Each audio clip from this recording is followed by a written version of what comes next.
you walking straight, you will die.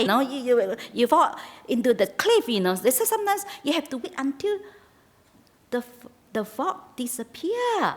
When it is more clear, then you'll be able to see which direction you should go. The same thing with the mind. When your mind has more clarity, you'll be able to see which direction to go. They said, yes, it's good to have confidence in oneself, to trust oneself that I have the ability, I have the potential, I'll be able to do that. But have to have wisdom, understand know our own limitation. If you never do any marathon before, you don't start with 50 kilos, 20 kilos, you walk 20 kilos, isn't it? And then you will injure yourself, you can't do that. Like you used to give the simile of weightlifting. It's good that you set your goal to lift 200 kilo, but you don't start with 200 kilo, isn't it? But you start with 10, start with 5, start something small. But eventually you will achieve that, You just train your muscle.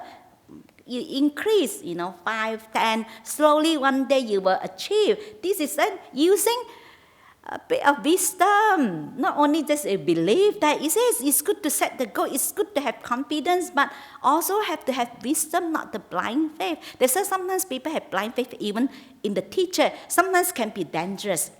If the teacher is not genuine, you just simply believe what the teacher said, is very dangerous. So that's why the Buddhists, in this Kalama Suttas, the Buddha said, do not believe anything because you have heard it. Like sometimes people just swear, oh yeah, this is what you said, it's true. And then this person said, oh, it's true. And then you just, like no backbone, whatever people said, you believe, And use a bit of wisdom to investigate, to check the person out. Even don't believe what I said, You have to check me out, Don't just believe, that what I said, not blindly believe. So Buddha said, don't believe just because I've heard it. Do not believe anything. Just because it's been passed down, traditionally, being handed down over many generations. Like for example, I come from my background, a Chinese background, even though I'm Malaysian Chinese. Then Chinese New Year, they believe that you can't wear black color, you have to wear bright color, red color, that is good. Then prosperity, and then you don't wash your hair because you wash away all the good luck, all the prosperity. You don't sweep floor the first day of Chinese New Year. So I keep asking my mom, why no good? Why you can't do that? She just said, it's no good because she been told by her parents. And her parents been told by my grandparents. So then, I don't believe that. So you know what I did? So I remember I was still a teenager. So at Chinese New Year first day, I wear all black. And I wash my hair. Then I told my mom, you see, I do all these things, nothing happened to me. And I can tell you, amongst my family, I'm the one who's the most rebellious one. I always do the opposite what my parents, because I always challenge, I'm the one who always challenge. And surprisingly, I can tell you, my parents, I'm the one that less worried. Truly, because they know that I'm, she said, oh, she's okay. No one can bully her, she's okay, Sometimes, you challenge, not just being, listen and just simply believe. But the problem is, sometimes people swing from one end to another, from simply believe to simply not believe. I don't believe. But leave it open. There's like the qualities, one of the qualities of faith, you have the trust, you have the openness, you're open to things. You leave it okay. It might be true, might not be true. It's okay, it's fine. So they said a challenge. And he said, do not believe anything. It's just because you heard it, or it's just because of being spoken and rumored by many people talk about it. Doesn't mean that everybody doing it, many people doing it, many people talking about it must be right, isn't it? So again, you have to use our own wisdom.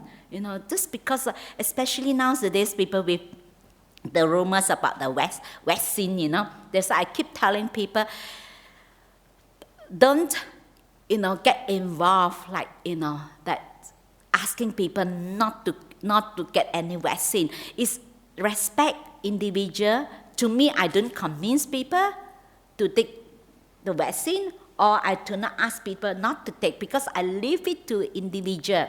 I leave it to trust the person, have enough wisdom to make their own decision, to respect them. Then they take responsibility for themselves. I myself, I have the jab because I travel a lot, because I've been travel from Sydney to Perth, because we have a branch monastery there. So I have to travel every month. I spend 1 week Dhammasara. I spend 1 week in New South Wales and 3 weeks in Perth. So I have to travel. So I travel a lot. So to me, I come from the place that because I expose more, so I don't want to bring anything back to my community, because the nuns normally they don't go out, they stay in the monastery. So out of kindness and compassion, so I have the jab.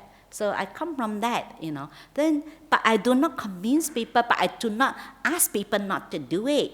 So just because of everybody saying it, and especially now with Facebook, they just keep pressing the button, like, share. So that's why, that we because I'm not in the position to try to convince or say yes or no, because I'm not a medical doctor, I'm not in this field, isn't it? But I do it because based on what my condition, because I know I understand my condition, I understand that because I need to travel a lot, so I just out of kindness and compassion, and also take the responsibility for myself, that for the community as well. So this is where I'm coming from.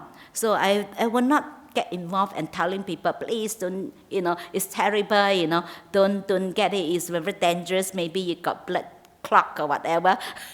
So I won't say things like that, because I truly don't know, isn't it? I can't speak on something that I actually don't know. But the problem is people just follow. They themselves don't know because of the rumors. They also start to spread the rumors.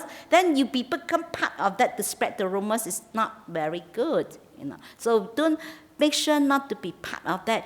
We respect individual. People make their own decision. Okay, you decide to take the vaccine, fine. You decide not to take it, fine. Like we have people tell me that the reason why they don't want to take the vaccine, because they said, firstly, I hardly go anywhere. I always stay at home.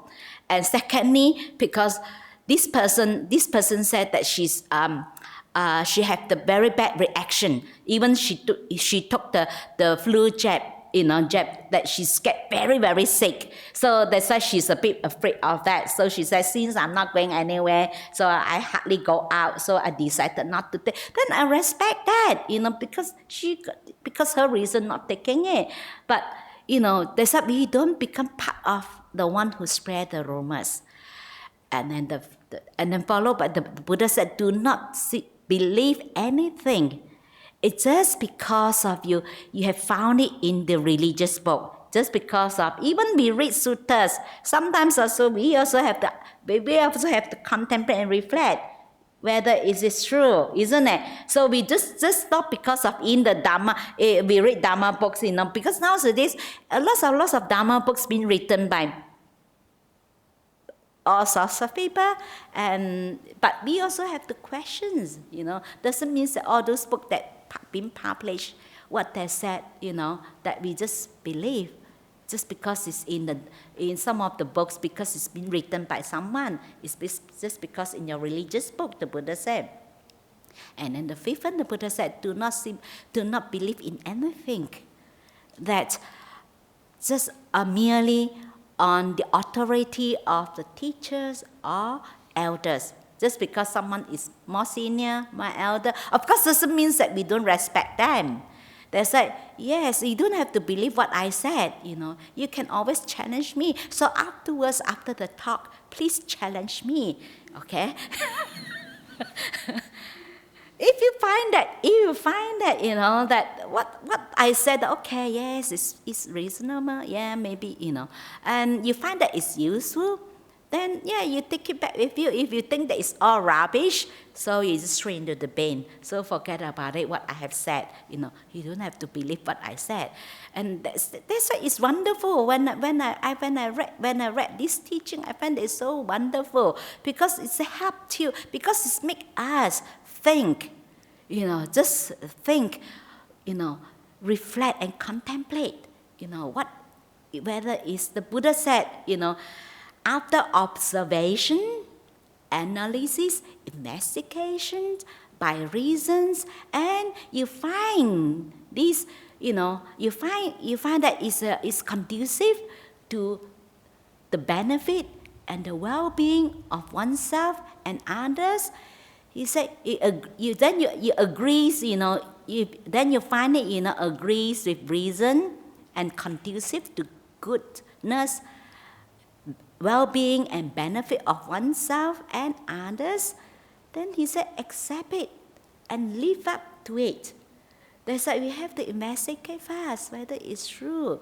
Just because I said it, then you just believe that. It's become blind faith. So we do not simply, so we have to investigate. So that's why you need to check us out, see whether, some people that I used to tell nuns that, it's very important that you live by example. It's not what you said is truly important. Actions speak louder. Like the Buddhists mentioned in the Anguttara, the numerical discourse. He mentioned that it's 4 kinds of people in the world. He gave the simile of 4 kinds of mice. So the first kind of mice, the mice he make a hole, them never live in one. The second kind of mice, he do not make one and do not live in one. The third type of minds, they do not make one, but they live in one. And the fourth one, they make one and they live in one. So these are the 4 kinds of people. So what is the first kind of minds that they make one, do not live in one? There's someone, they be able to teach, they be able to talk, and the way they, the way they behave, the way they walk, from very inspiring. But they only know how to talk the walk, but they never walk the talk. So they said they don't live in one. So sometimes even you just look at the person, you still don't know. You have to live with that person. You have to really observe, to check the person out. So they said if you truly want to know all the nuns from Dhammasara, you come to Dhammasara to offer dana. This is not a marketing to try to get you to come and offer dana. It's just that come and check us out. You see whether the nuns is truly, living by example. You have to check us out. You come and observe the nuns, how they behave. It's important. And the first one is the one who can talk the walk but unable to cannot walk the talk. And the second one, they do not make one and they do not live in one. That means someone that they can't teach, they're not very inspiring, and then they also don't practice. But at least the second one is better than the first one, isn't it? I can see the second one, at least they're honest to the extent that you get what you see. The person just, what you see is just, rather than they're not pretentious that I pretend that I almost enlightened, but actually.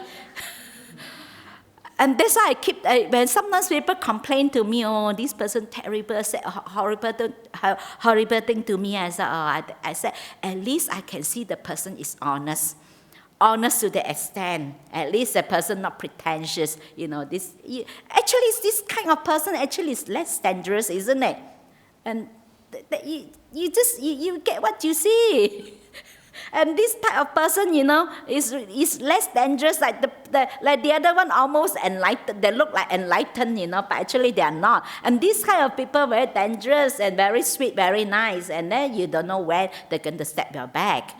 So The third one is the one who do not make one but live in one. That means sometimes people, they say you cannot judge someone from the appearance from outside. Some people, when the first time you meet them, maybe you find that they're a bit gross, a bit coarse. But sometimes sometimes from behavior, but sometimes when you get to know that person, and you find that the person is very nice. Sometimes this person look very fierce, sometimes maybe the first time you meet the person. Then as you get to know the person, you find that this person actually is very nice, very beautiful person. And you start to really, admire, and you find the person is very impressive. And this person is the one who do not, able to walk the talk, even though unable to talk the walk, but be able to walk the talk. And the second one, not unable to walk the talk and also unable to talk the walk. So the third one, they're unable to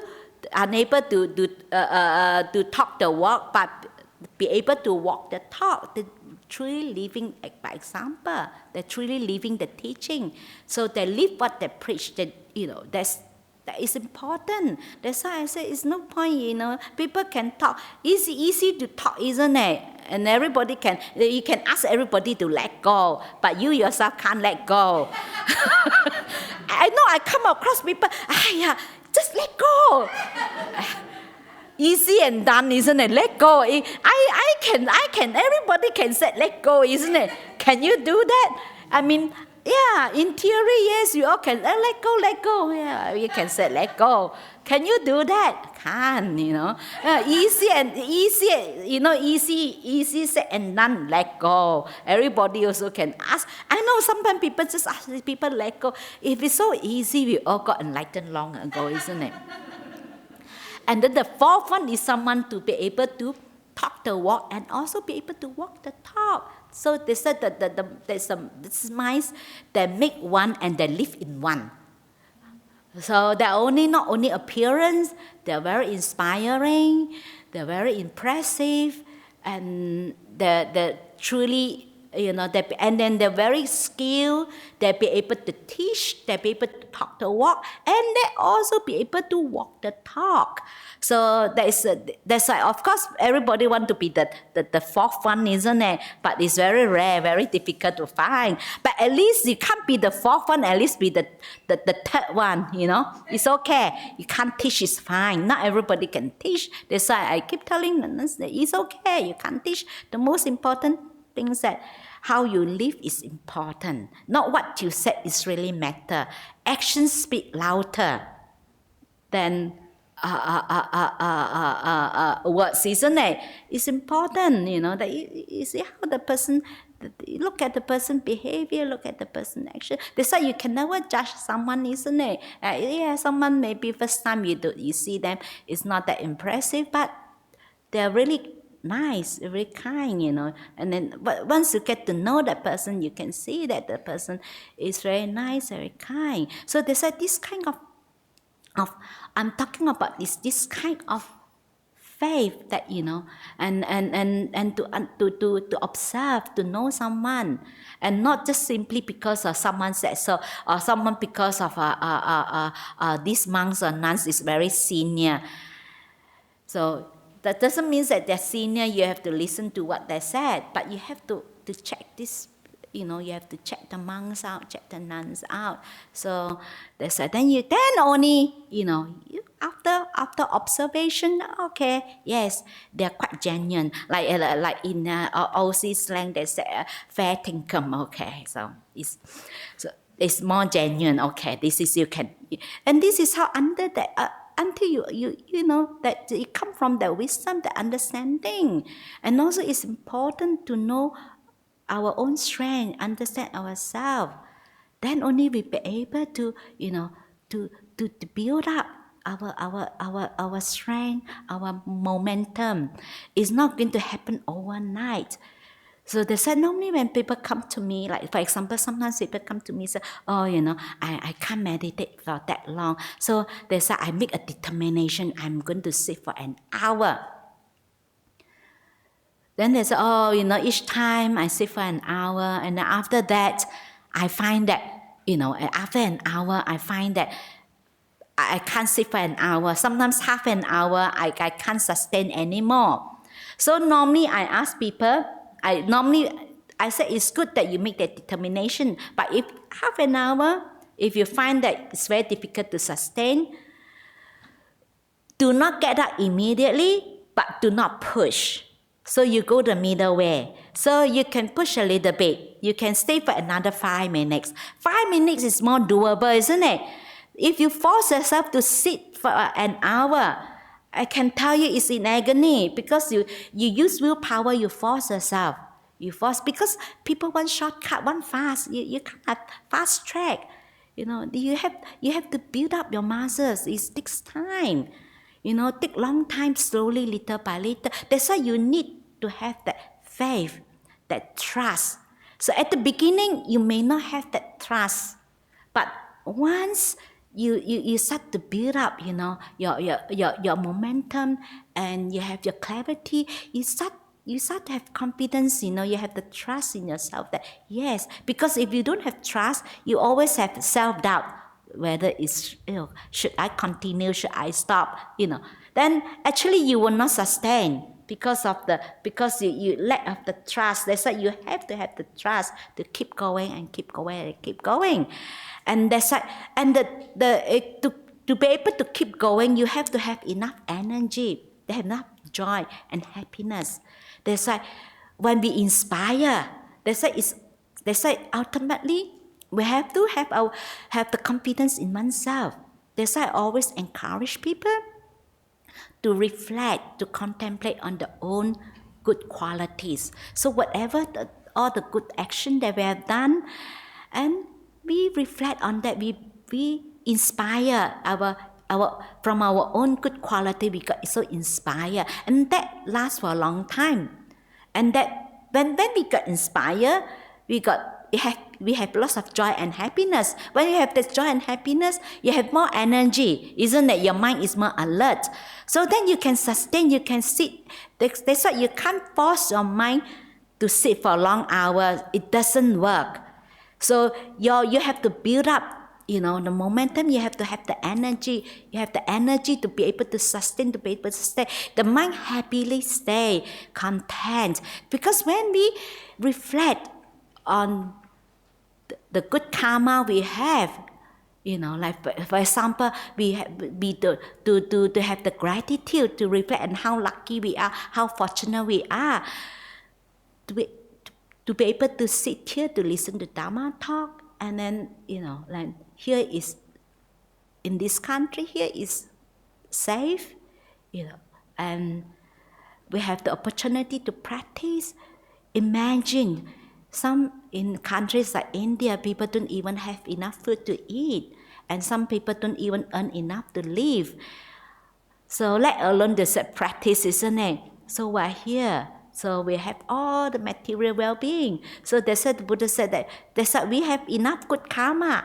We have all the conditions that we need, that conducive to our practice. Then we reflect on that, all the good things, the good qualities we have done. So we appreciate the good qualities, That's why sometimes, like, when people come to me and ask for advice about meditation, I always look at what the person lack of. For example, some people, they are more self-centered.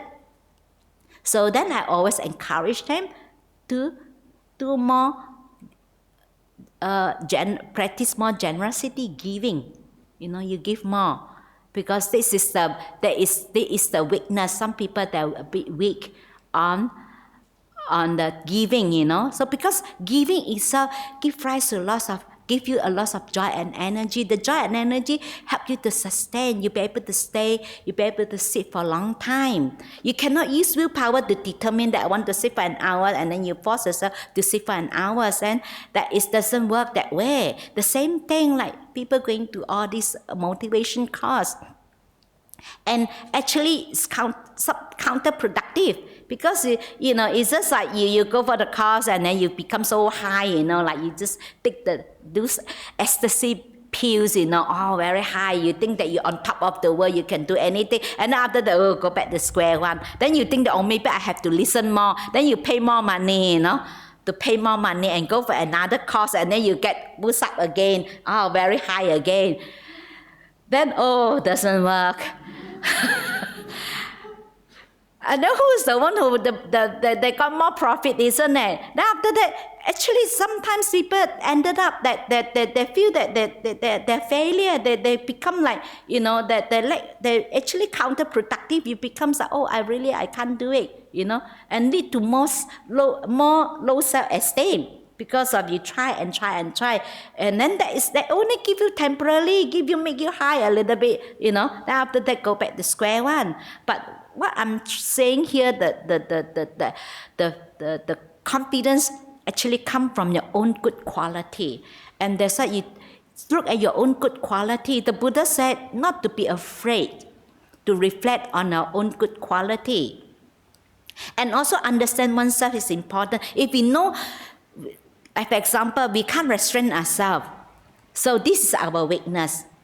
So we put a little bit more effort into restraining ourselves.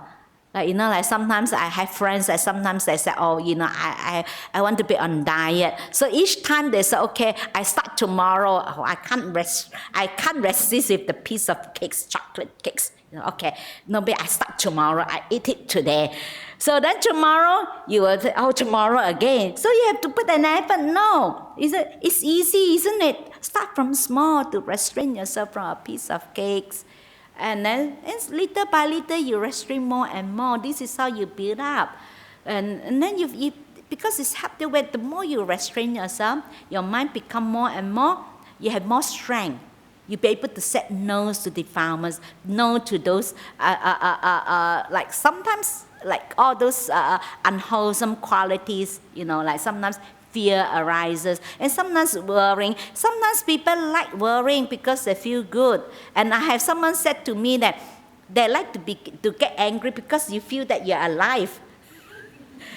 Actually, you do have energy, but the kind of energy is like borrowed energy. You've been stirred up, you feel, that you get angry, you have the energy. But the kind of energy is like borrowed energy. After that, you become, you drain your energy, and then you become worse.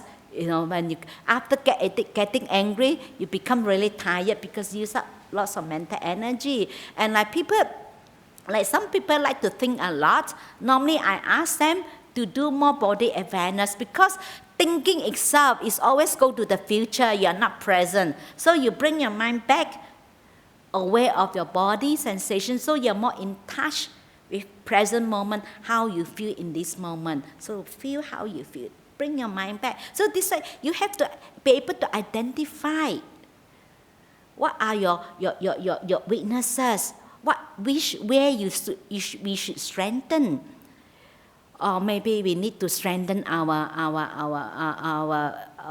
morality because we don't restrain ourselves enough, or maybe we have to practice more generosity, giving more, and then to arouse this energy, or be someone to be more helpful, be of service. And this is how we see what are the things that we need to improve. Then we put more effort into that. So this is how we slowly build up our self-confidence. So I remember when I first go through fear, and I was being with the fear until the fear hit to the maximum point. So because the fear will not keep going up and up and up, when it hit the maximum point, it bound to subside. So I have gone through that fear to the maximum point when it subsides. So since after that experience, I start to develop that confidence that I know that the fear won't stay there. I know that it will subside by itself. So then whenever fear arises, I know that it was not going to stay. because of the confidence, and it subsides very quickly. The moment I just acknowledge when fear arises, I just acknowledge that, oh yeah, fear arises. And then the moment I acknowledge that fear is there, and it subsides by itself very quickly. And because when you start to build up the confidence, actually you're less, you become pretty much fearless because you become more content and peaceful and calm. So when I remember the other day I shared with when the 8 precepts, we have the silent day, the 8 precept group. I remember when I was in Thailand, and because that time I meditate a lot, that time quite very peaceful and very calm. I remember one day the lady staying in her kuti, they have a snake. The snake is that long. It's not a really big snake. It's that big. It's black and yellow. They have the black and they have the, black and the yellow strips, And then curl around on the shrine. There's a Buddha Rupa and it curl around that. And she said she was standing outside, and then I asked her, what happened to you? She said, there's a snake in my room. I don't dare to go back in to sleep. I said, okay, so what can I do? And that time I really never think of anything. Then I said, okay, maybe I try to remove for you. And then I said, I have to get something. Then someone give me a candle this long. Then I said, this long you want me to use this candle so short to remove the snake? I said, you're going to beat me now, I'll die. I said. then I said, no, get me a long stick. Then eventually they got me quite a long stick. So I just take the snake and just remove this. I just get the stick, just remove. And at that moment, I must say, I don't have that fear. I just naturally, okay, you don't dare to remove the stick. Okay, I remove for you, I just take then they get me a long stick like that. So I take the stick, I just remove, and just very gently and take it outside, I just throw it out. And because when you're peaceful and calm, you're pretty fearless, because that they come from the inner stability. When you're peaceful and calm, actually you don't have much fear. Like nowadays, I don't know, I hardly have that kind of so much of the fear coming. I mean, from time to time, sometimes very quick, the moment I catch that, actually it subsides very quickly.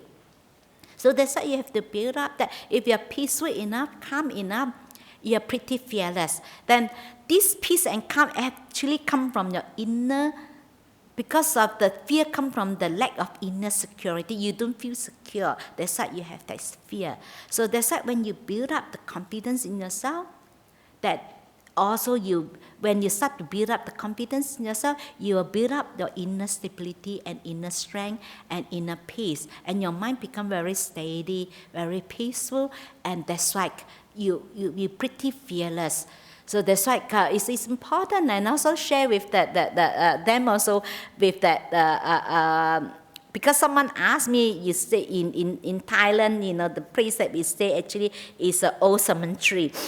And they said, have you ever seen ghosts? I said, I haven't seen one, but I heard before. Like, I heard there is a sound, like when I sit, I heard like walking up and down. I was in the room, and then I heard that it's walking up and down and up and down.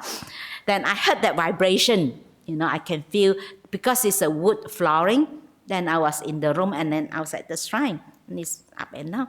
Then I said, I didn't hear anyone open the door and coming in. Then I went I have a look. I said, no one there.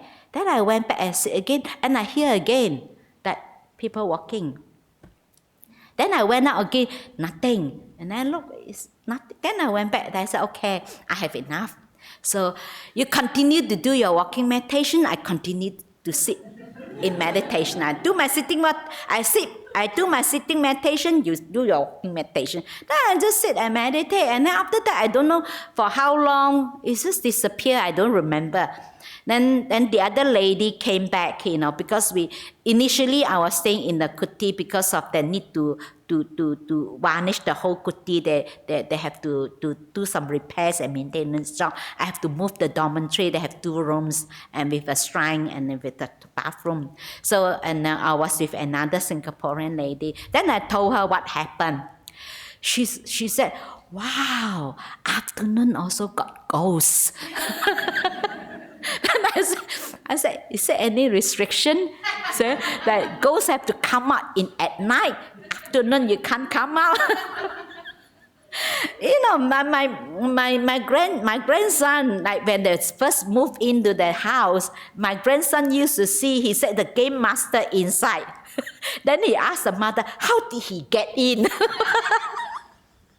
Then after that, I just asked them to do more sending metta, and then actually they just stop, and then there's just like I just asked them to build up more positive energy and to send more metta, and every day they go offer dana, transfer merits, and then actually it's gone. And sometimes they got smelly, stinky smell.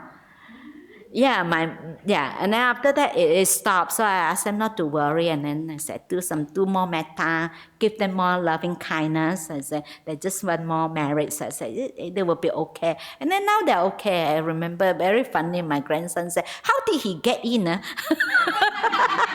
Because he went in and then he said, how inside there? Because they went back and when they arrived home there, then it's inside. He said, I saw the game master there.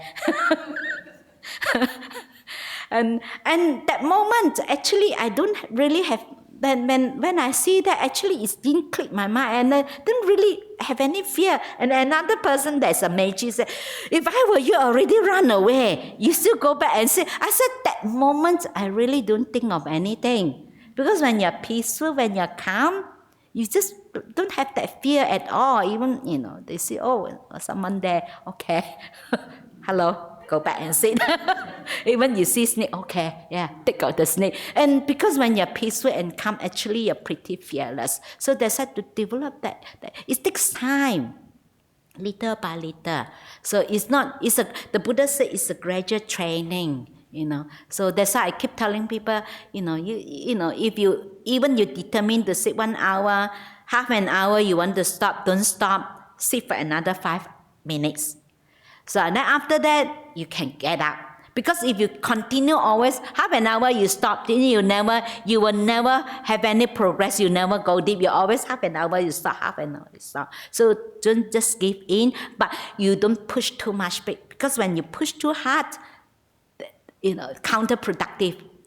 You like for example, if you want to have this train your muscles to have this weightlifting, you can't start with 200 kilo, you break your backs, isn't it? So you have to start with then slowly. Even meditation also the same. I always discourage people to push. Don't push. Just stay for however long. Then because you're unable to sustain because you don't have enough energy. Your energy isn't there.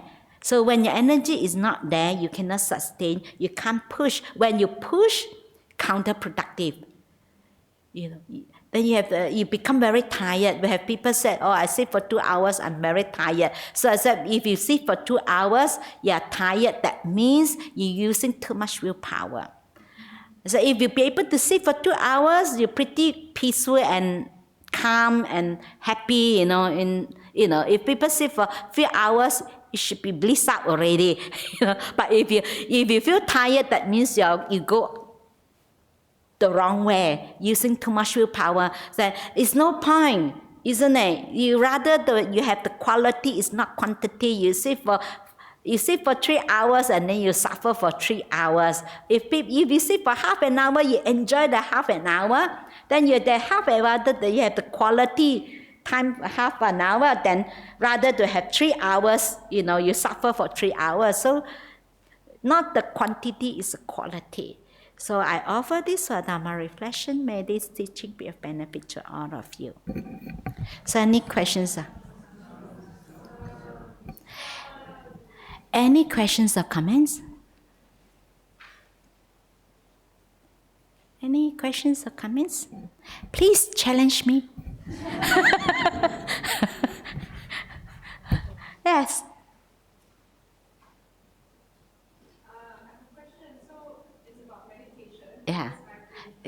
Someone can give her the mic so the other people can hear your questions.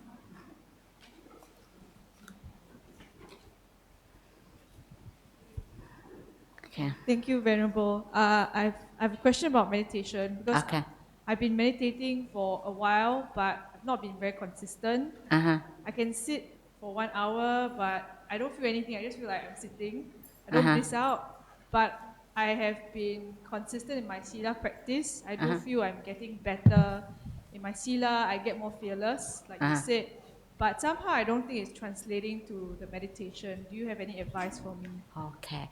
So you have to be consistent. Sit every day. You know. So that is it's just like the mental muscle. You want to build up your mental muscle. It's the same thing. Your body muscles you build up. You don't go to the gym. For one day you rest 3 days. Then you go for one day again, you rest 4 days, Then your muscle will never build up. The same thing, your mental muscle will never build up. You have to keep doing it, keep doing it. You see how many hours those world champions they spend. The swimmer, how many hours they need to swim. Like those runners, how many hours they need to train only for that 1 minute. You have to train your mental muscle. You have to keep doing it. So no shortcut. Okay. Okay, thank you. Any more questions or comments? Yeah. Hi, Venerable. So sometimes when meditating, the mind it settles down really easily. Then other times when meditating, maybe after like a long day at work or something like that, the thoughts just keep running and stuff. What can you do in those situations to try and settle it down? Sometimes it just it doesn't happen. Sometimes when you easily fall asleep because of your mindfulness is not strong enough. And especially sometimes that people drift, like especially when they settle down, and especially with the breath become really more and more subtle, because breath this is a more subtle object. So when the breath is a subtle object and your mindfulness is not strong enough, it's very difficult to observe the subtle object because your mind is not refined enough to be able to observe the more refined object. So I normally encourage people to go back to the coarser breath.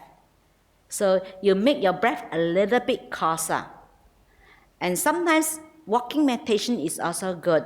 Body awareness is also good, your bodily feelings and everything. Sometimes you go back to the coarser object. And then from a coarser object, you build up your mindfulness again. So if your mindfulness is not strong enough, it's very difficult to stay. Because you haven't got not enough, your energy is not there. So you cannot sustain. And if you use willpower to try to sustain, counterproductive. You will be in agony. So then sometimes it's good, and sometimes you can also get up and do walking meditation to build up your mindfulness. Normally like early days, and when I start to meditate, I always do walking meditation. I normally do 1 hour, then I sit for an hour. Then slowly I do 1.5 hours, I sit for 2 hours. Then slowly I do 1 hour, I can sit for 3 hours. Then this is how, because actually walking meditations help you because you're aware of your bodily movement, and actually you go from coarser to more refined level. But some people straight away jump into the refined level. That's why it's more difficult. That's why if you do it like gradually, that's why you have to use a bit of wisdom, know how to do it. So you do walking meditation, you build up, your mind becomes like more steadily, grows steadily, and then you sit down. Don't rush onto the breath so quickly. After walking, you just sit there, just relax your body, just being aware. Just spend a little bit more time, aware of your body sensation, feelings, and to build up, to establish your mindfulness. Then when your mindfulness is strong, your mind is really alert, and you'll be able to stay with the breath for a long, long time. So not to force it, but sometimes you have to go back to the causal object, and again, it's just like a soldier go into a battle. If you know that you cannot fight, What do? You retreat, isn't it? And then you build up again, then you go again. The same thing, you can't force, you go back and build up again and you go again. Okay? That answer your questions? Yeah, thank you. Any more questions or I've comments? got one question here. Okay. Hello, just wanted, you spoke about fear. Just wanted to ask, with the stages of fear, how do you observe that? Okay. The fear, because you just stay with the fear. Because I must say, if your mind is not stable enough, it's very difficult. And very easily you will suck into the thinking, oh, what is this? What is about this? And then you become more and more fearful. So normally I encourage people to pay attention to the bodily sensation and feelings, because normally when you have fear, you can feel your body tighten up, like very tight. Then you just try to relax, and actually it helps you. You take your mind away from into thinking, because when the thinking itself, you reinforce the fear. You become more fearful when you think about it. So that's why have to stop the mind from thinking. You go back to, or you can do the breathing exercise. So, but if you actually you know for yourself, you just stay with the fear. You just know that it's fear. You just stay and stay and stay.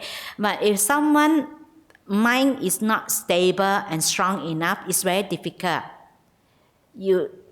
No matter how, you will still get sucked in. You keep thinking about it, and then you become more fearful. That's why I encourage people to do the breathing exercise, breathing in fear, breathing out peace. So you make peace with fear. So you do that, then actually this stop your mind, from thinking, into, because when you have this fear followed by thinking, it's always followed by thinking. You think about it, and then the more you think about it, you become even more fearful. Then actually you reinforce that. So next time when the fear comes out again, it becomes more and more intense because you are feeding it. So that's why you have to stop them. Try to stop the mind from reacting to that fear. So in order not to react to the fear, so either you face it, stay with the fear, but if your mind is not stable enough, it's quite difficult to stay with the fear. Then you go to body awareness, aware of how you feel when you have fear. You can feel the tightness, the tension in your body, so you pay attention to your body. Then that's helped you to take your mind away, to suck into that thinking. Or you do the breathing exercise. So you cannot force. Sometimes people, and then that's the time.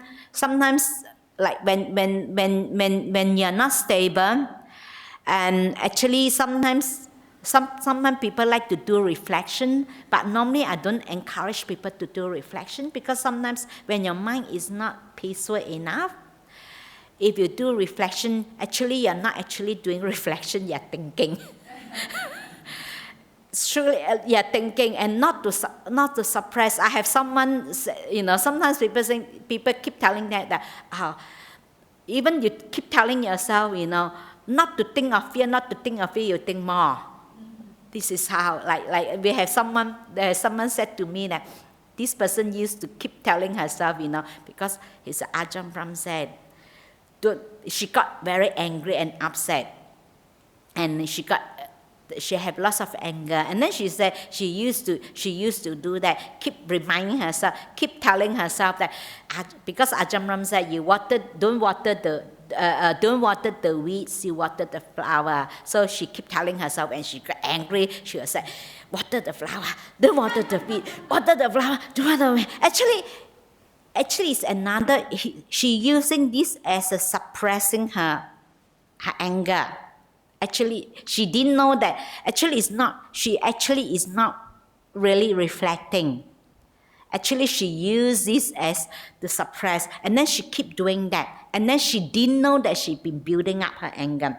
And one day, she truly really lost her mind. She said she was so upset with this small little thing, and she was really shocked. She was thinking that she already, be able to manage her anger, to deal with her anger by keep telling herself that watering the flower, not watering the weeds. But actually, she didn't know that. Actually, she reinforced that. She suppressed. She used this to suppress, like not to think. Actually, you think more. You don't suppress.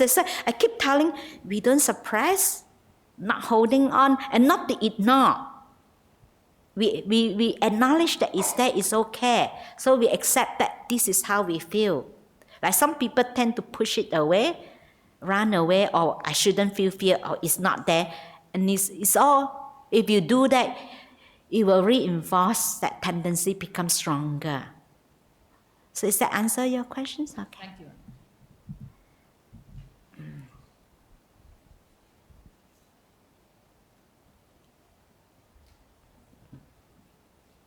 Why this? Okay. Okay, this is the questions. My building has an invasion of rats that is going to be killed to prevent the spreading of disease. The decision is not mine to make. I feel bad about it. What any advice? This is not an easy solution. The fact that we are in the samsara, and this is the whole, just being alive, somehow we will cause damage.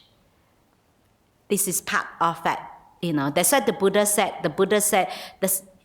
said, why life is inherently unsatisfactory, and then it's unavoidable.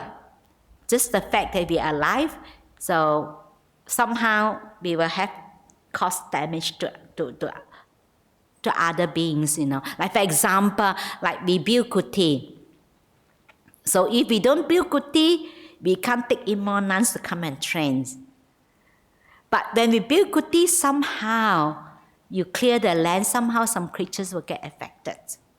So, but sometimes we think of the greater benefits because it's part of samsara, like, that is unavoidable. The only way to get out of samsara is not to be reborn. This is the only way. So any advice they ask me is not to be reborn. Then you will not face this question, because constantly you have to face this question.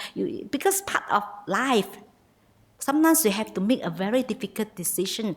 It's not that I like to destroy the land. It's not that I like to because I have no intention. I have no intention to destroy the land. But whenever you clear the land, there's some creatures being killed, affected. But sometimes it's difficult. There's no easy solution. So if you truly want the solution, then not to be reborn. That is the only solution that we can have. Okay. Lillian from Malaysia. My friends has been avoiding me, not talking to me because of my bad temper, as I get angry easily. It is my wrong or their wrong for being sensitive. How do I overcome this? Okay. So that's why it's good that whenever you find yourself getting angry, you make peace with the anger. Don't try to push it away. So that's why many people have tried that. They said it really works. So when you get angry, you just sit there. You just do the breathing exercise. Breathing in anger, breathing out peace. Breathing in anger, breathing out peace. Breathing in anger, because when you focus on that actually when you recite that, breathing in peace, breathing in anger, breathing out peace. So actually, you have that imprint in your mind that you make peace with the anger. And you don't try to get rid of your anger, don't try to push it away, it's not going to work. You will reinforce that. So, and sometimes, because of you're angry, you cannot say that, why you're so sensitive, because you should be able to put up with my anger. No, people have that. People don't have to. People don't have to put up with your anger. But you have to also have a loving kindness towards yourself. We get angry. We just sometimes partly also because we are not accepting ourselves as who we are. So actually acceptance itself is also letting go and also being kind to ourselves. So we will get angry, don't try to suppress, don't try to push it away, don't try to pretend that it's not there. Just recognize, acknowledge anger is there, to accept that this is how I feel. Forgive yourself, and then only you can let go. It's a process. The letting go won't happen just by using willpower, and you can't get rid of anger. Don't try to get rid of anger. Accept the anger. Have loving kindness towards the anger. So that's why sometimes you're breathing in anger, breathing out peace. Make peace with anger. Then if you try to get rid of anger, actually you're feeding it, and your anger becomes more and more intense. So one way to overcome that, you develop more metta, but don't ever think that you do metta, your anger go away and it doesn't work. That have to come from, that's just why it's good that if you lots of anger, you've been of service, because giving itself is also kindness, it's an expression of kindness and compassion. So if someone have lots of, metta, you have less anger, because it's help, develop more metta, and it's also help. And also even have metta towards your own anger. So from Singapore, superstitions, what if someone said something bad will happen in the long term if you do something unlucky like wash hair during Chinese New Year and you can't draw the cause and effect. So, no. It's just like, sometimes it's just people the kind of belief, and sometimes you believe you will see it, like normally people said seeing is believing, but I always tell people actually it's the other way around. Believing is seeing. So you believe, you make it happen, isn't it? I have some. It's a true story. This person, she was our supporters, but this person moved to Melbourne. And she said that she used to go past a place, and previously there was a fight with the bikies, and then she believed that one of the bikies died. And when she go past the area, she always feel that beings want her loving kindness, her metta. So whenever she go past there, she will send loving kindness to the beings. Always, and I think for about 3-4 years, she been doing that, sending metta, and she really feel the beings is there. The beings need her metta. Then after what happened, after 4 years, she found out that the bikie didn't die. Actually, we are the one who create that. The more you think about it, isn't it? Sometimes like for example, like sometimes people have tics, the moment the person have tics, you started to feel itchy. Oh yeah, you think that you also have tics. Actually, the mind create that. The more you think about it, this is how we amplify that. Actually, a loss is our own creation. If you think that it's going to bring you back, so you keep thinking about it, you keep worrying about it, and then you see what you want to see. Actually, but to me, I don't like. For example, some of the Chinese family they pray to the what's it called? Like the deva of the land, earth, what do you call it? Huh? Yeah. And then we have one in that time I was working with my brother, and then they put it there, and then we never worship, we never pray. Then some people so scared they will have to take to the temple, You know what I did? I put in the rubbish bin. Nothing happened to me, because sometimes if you keep thinking that I'm going to do it, something bad happened to me. Definitely something happened back to me, back to you, because you thinking about it, you create that. But yeah, some people say, "Oh, you just threw into the bin?" I say, "Yes, I threw into the bin." And they say, "No, you should invite this go to the temple or whatever. You can't just throw in the bin." I said, "No, I just put into the bin." So yeah, there is superstitious not to worry about it, because sometimes it's your own creation. You worry about that. You keep thinking about that. So that's why. Be careful what you believe in. The things that you believe, you will see it, and then it's come from your own your mind. You will create that, your own creation. How to help my relatives who is constantly complaining for everything in their life? Oh, it's difficult. Just to accept your relatives as they are.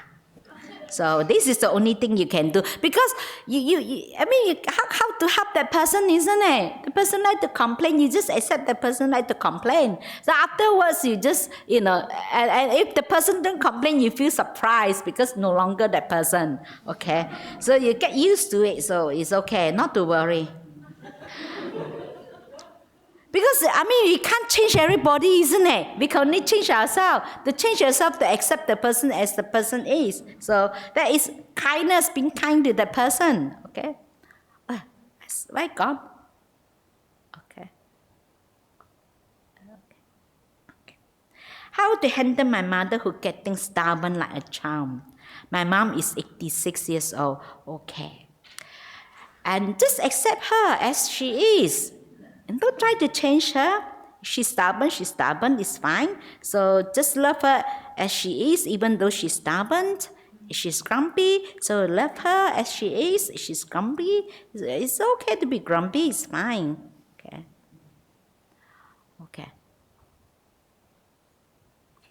And truth done. Ajahn, as I practice more, I have less friends because I no longer find it meaningful to go shopping, clubbing, and partying with people. Somehow, most people want to discuss worldly stuff instead Dharma.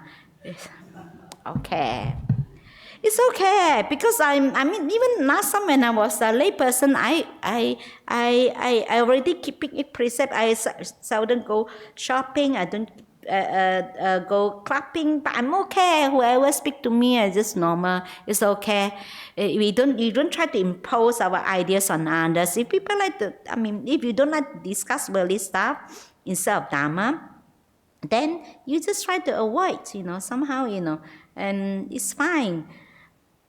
And that's why sometimes, then you have to find your Kalyamita, those that have the same value. This is easier. Sometimes you can't explain to them. Sometimes I don't bother to explain to people whatever. I just keep quiet. It's difficult. They cannot comprehend. I remember someone come to the monastery. She said, how come you be happy? You cannot watch television. You cannot listen to music. How come you be happy? So they cannot comprehend. It's just like the fish never know what is dry land, isn't it? The same thing. They are not us. They cannot comprehend. Even some of my relatives feel so sorry for me because I become a nun. Because you leave your family and things like that. But I'm okay. I'm happy. I enjoy my life. I like my lifestyle. So that sometimes because you cannot comprehend, because you're not that person. You can't really tell them, because they cannot comprehend, because they can't experience that you don't have to rely on listening to music, doing all this, all this shopping and things like that, and be happy. It's difficult to tell them, because it's just like fish never know what is dry land. So if you don't bother to explain to them, also I don't. Because how to explain to them, isn't it? Like, for example, someone never taste a mango before. You try to describe how a mango tastes like. They can only imagine. Until they have tasted, they tell, I know how mango tastes like, how a lemon tastes like. If they never tasted before, if you try to describe, it's look like this, and it tastes like this, and that, they only can imagine, isn't it? So you can't, they cannot comprehend, So I think that's all the questions, okay? Any more questions or comments? Any more questions or comments? No more challenges, okay? Okay, thank you for listening.